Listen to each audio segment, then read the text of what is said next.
vänner narichen. Talk about good, talk about good, talk about good, talk about good. Martin and I met for coffee because the National Theatre of Scotland set Martin and I up.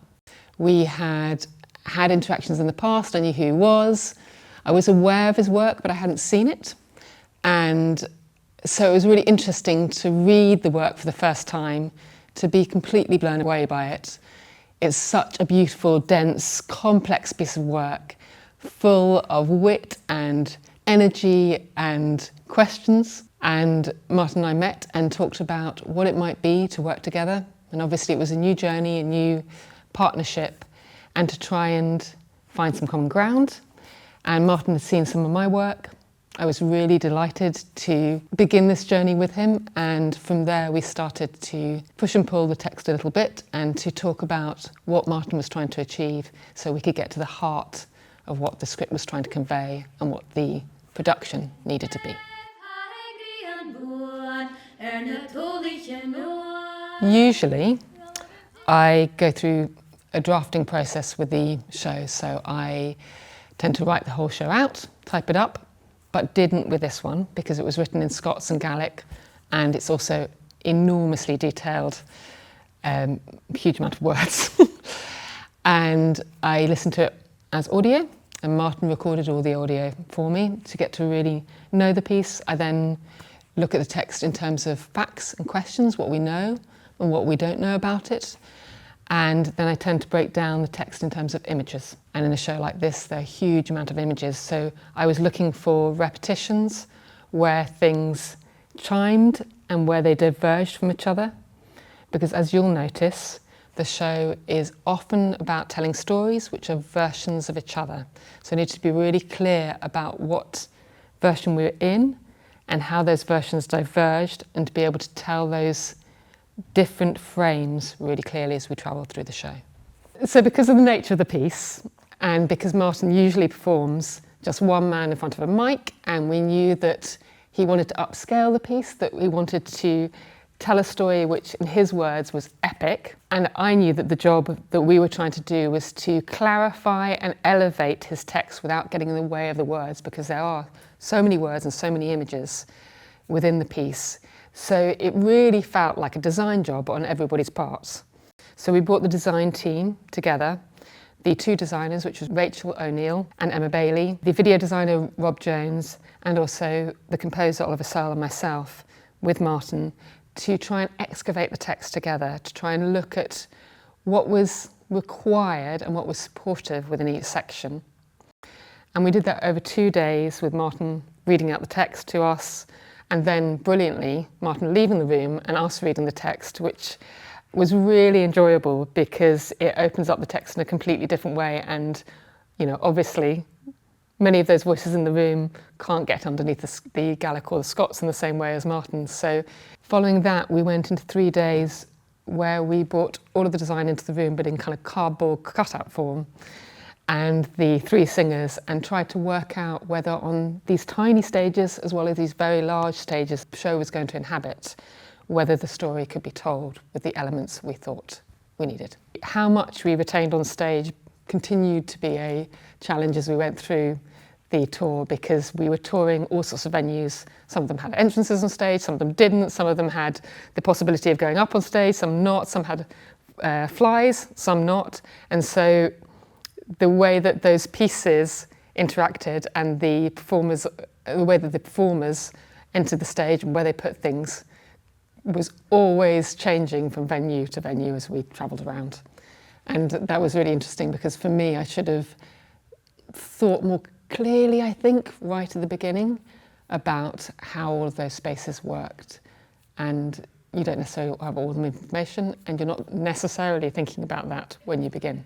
Rehearsing is about sculpting a piece. It's about drafting, so you are layering the piece as you go through the rehearsal process. Usually, I would begin by asking lots of questions of the text with the company, of getting underneath it both intellectually and also physically, so working intuitively with what the staging is. And then we go into second draft, which is choreographic, and a third draft, which is usually about precision and about refining it down. And we did do that to a certain extent. This is a slightly different piece in that it's not dramatic. You're working with 4 bodies on stage who are all, to a greater or lesser extent, addressing the audience. One of the things we put into place early on is that we had an open rehearsal on the Friday of every week, and that proved to be enormously useful. The reason we did it is because it's so much a performance piece, and we knew that we'd learn a huge amount by putting it in front of an audience, of getting feedback, both dramaturgically for the script, but also for the performance style. And it was pretty nerve-wracking for me, for the company themselves, but so useful to be brave enough to put the material on its feet, to see where it landed, to see what moved an audience, and to see what the tone is that we needed to hit and how the dynamic of the piece needed to change. Unexpectedly, the challenge for me was AV. I hadn't worked with AV before, so I should have expected it. And I thought that AV would be really important to this piece because it's so full of imagery that it felt like we needed the support of being able to make those references for an audience who might not necessarily know them and to kind of fill out that landscape. But what we found is often that the AV was working in tension with the text rather than supporting it, and that we needed to shift our direction about halfway through rehearsals so that we weren't ploughing into all of the imagery that's in Martin's words.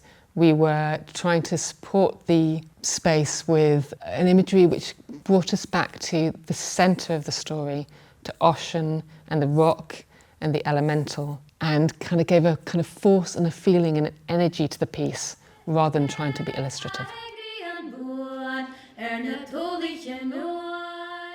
So principally, we were looking at what we needed to add and what we needed to make space for with the text, because the text obviously evokes a huge amount of images. And the question for us always is, what do you want to see?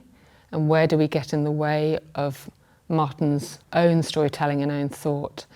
And so we were looking at all that iconography of Scotland and seeing whether we placed it onto stage. And part of what was really joyful is the kind of kitsch nature of that iconography and it being uncomfortable to look at, and whether we could, in the same way as Martin does, flip that. So at the beginning of the show that it's slightly confrontational and awkward and maybe provokes in the audience maybe sort of revolt, and that maybe by the end of the show that we feel differently about that imagery, that we've been given permission by Martin to own it, to feel that we can both have our own distinct narratives and also enjoy the branding of Scotland that has been given to us and feel comfortable with adopting it, changing it, shifting it, and being like the singers at the end of the show where they wear that tartan but they own it and they have absorbed it and are enjoying the playfulness and the irony in which they were living with it.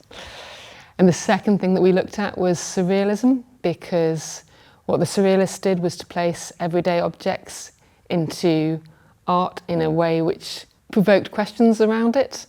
And so you have a toilet as a piece of art in an art space, you have a teacup which is covered in fur, and doing a similar thing for us of shifting imagery so that it sits in a place which feels weird and makes you ask questions about it, which is what Martin is doing with the storytelling.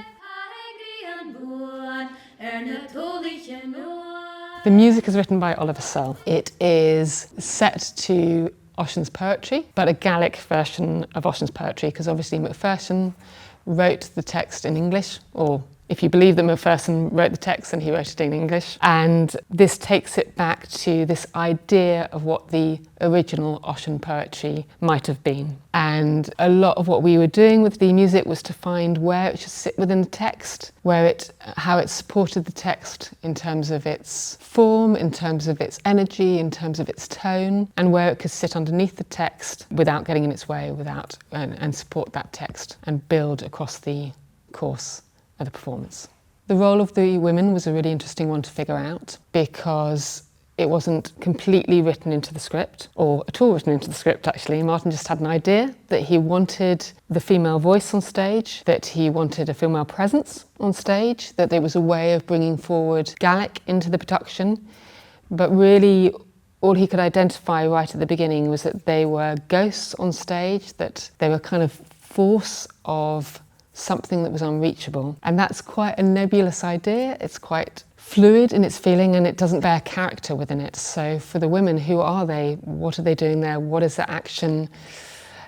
How are they travelling around space? How do they travel through the performance? And so it provoked a lot of questions. The other part of it is that it meant that the three of them were very much kind of homogeneous, single idea. And so we had to figure out what the space was that they occupied, what they were trying to do for Martin, how he felt about them at any particular moment, and that changes and shifts as he goes through the performance, and also to figure out how they change for themselves. So one of my favourite moments in the show is right at the end, the women sing with great energy 3 different songs, 3 contemporary songs, which starts to articulate the idea that Gaelic is what we want it to be now, that it is not just something that is historic and indigenous to our culture, but it is a modern, living, vibrant way of communicating that can be personal and individual and communal and social and has a future. At the heart of Martin's piece is a kind of grief, a kind of sense of longing for something that he wasn't given the permission to do, which is to learn Gaelic as a child, to have access to his family history. And so what we try to do is to put that feeling onto stage for an audience by having singing that's not translated, that's not accessible to them, and to evoke in the audience a memory of something, a awareness of a language which is part of our cultural heritage, but not necessarily spoken by everybody here, in order to try and get that feeling across to an audience that Martin himself experiences. So for me, the centre of the piece is about grief, but probably an active grief, a grief which is a kind of call to arms, which asks us to work harder, to ask more questions. It's a provocation, and that grief comes from what is obscured for us. So the whole piece is about what we've lost and what we're not given access to in terms of our social, cultural, political, familial, personal histories. And it asks us to ask why that is. This is a kind of call to arms to ask questions about storytelling. It both celebrates storytelling and its power to invigorate us, to find new ways of thinking about something, new stories to tell. And it also asks us to look at the kind of darker side of storytelling, why we've been told a particular story, where it might obscure another narrative. And at the moment, in the world we're living in right now, there are some very frightening stories that are being told to us. And those stories shouldn't be read at face value. They should be interrogated. It's important to look at events through many different frames in order to decide for yourself what is happening. And Martin is brilliant at making us focus in on that idea that stories are sometimes pernicious and sometimes obscuring of a truth that we should have access to. The absolute heart of the piece for me is the moment that Martin speaks in Gaelic to his grandfather. I find it really interesting because I didn't expect it necessarily to be the most theatrical moment in the show, but because it is transformative, because Martin steps into something and you feel the performer do that he journeys from something which is remote to him and halting and hard to do into something which is fluid and connected.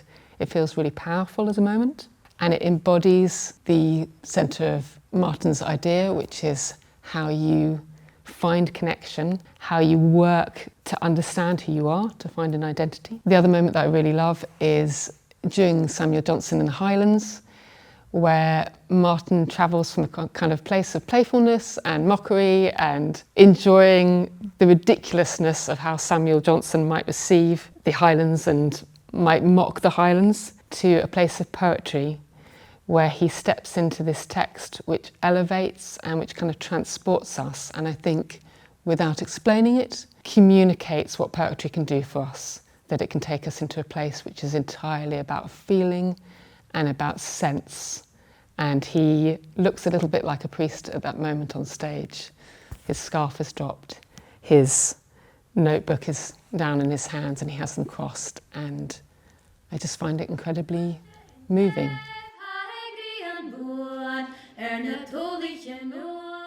Principally, I want the audience to come away having had a really good night, that they have been tickled and disturbed and probably disagreed with some stuff and agreed with other parts of it, maybe, that they might open their fridge at night and be caught by a thought or a question, but that what it does for you is to make you ask questions, to make you examine your thought and the stories that are coming at you, and to be able to possibly lean into your identity and work out what it is that you feel about it and where you want to journey further and retell an idea of being Scottish that feels more in line with your own thought.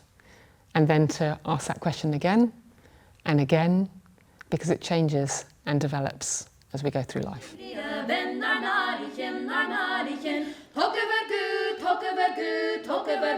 Talk about good.